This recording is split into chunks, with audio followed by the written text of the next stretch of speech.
এটাকে বলা হয় যে মিশ্র ভগ্নাংশ। এটাকে কি বলে? মিশ্র ভগ্নাংশকে প্রথমেই কাজ হচ্ছে আমাদের অপ্রকৃত ভগ্নাংশে নিয়ে যাব। আর 6 হচ্ছে একটা কি পূর্ণ সংখ্যা। পূর্ণ সংখ্যার সাথে ভগ্নাংশ কিভাবে যোগ বিয়োগ করে সেই জিনিসটা এখন দেখাবো। ঠিক আছে, এখানে কত আছে? 6। দেখুন, এই যে মিশ্র ভগ্নাংশ থেকে অপ্রকৃত ভগ্নাংশ নেওয়ার নিয়ম হচ্ছে কি, প্রথমে হরটা লিখবো। হর লিখলাম। হর লেখার পরে হরের সাথে পূর্ণ সংখ্যাটা গুণ করব, গুণ করে তার সাথে লবটা যোগ করব। যেমন 7 একে 7, 7-এর সাথে 6 যোগ করলে কত? এটা আমরা এখানে লিখবো। মানে এটাকে বলে পূর্ণ সংখ্যা। এই পূর্ণ সংখ্যার সাথে হরটা কি করব? গুণ করব, গুণফলের সাথে লব যোগ করব, যোগ করে এখানে লিখবো। তাহলে বুঝতে পারছেন এবার যে কিভাবে একটা মিশ্র ভগ্নাংশ অপ্রকৃত ভগ্নাংশে রূপান্তর করে। এরপর আমরা লসাগু করবো এখানে আবার। এই 6-এর হর কত বলেন তো?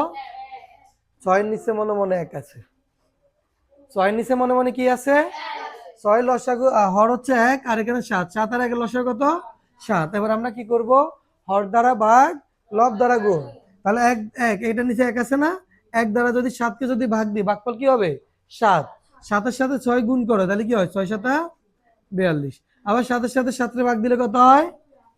7 দ্বারা 7-কে ভাগ দিলে কত হয়? 1। 1-এর সাথে 13 গুণ দিলে কত? 13। এবার এই দুটো সংখ্যা যোগ করো, তাহলে কি হয়? 3 আর 2 কত? 5। আবার 4 1-এ 5। এখন দেখেন, এটাকে এটা দ্বারা ভাগ যায়নি। 7 7 49, 7 8 56, ভাগ যায় না। কেমন?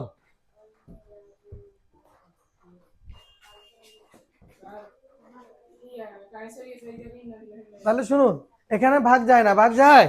যায় না। এখন এই এই ভগ্নাংশটা কি প্রকৃত ভগ্নাংশ নাকি অপ্রকৃত ভগ্নাংশ? অপ্রকৃত।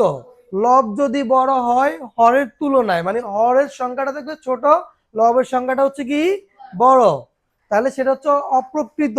আর যদি লবের সংখ্যাটা ছোট হয়, হরের সংখ্যাটা বড় হয়, সেটাকে বলে কি প্রকৃত ভগ্নাংশ। তাহলে অপ্রকৃত ভগ্নাংশ থাকলে সেটাকে আমরা মিশ্র ভগ্নাংশে নিব। কিসে? কিভাবে নি দেখেন, এই 55টা এখানে লিখবো।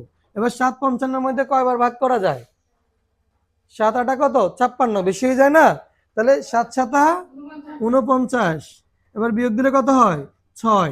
এই যে আমরা মিশ্র ভগ্নাংশ কিভাবে লিখবো? এটা ভাগফল না? এই ভাগফলটা এভাবে লিখি। এই যে ভাগশেষটা লিখবো আমরা কোথায়?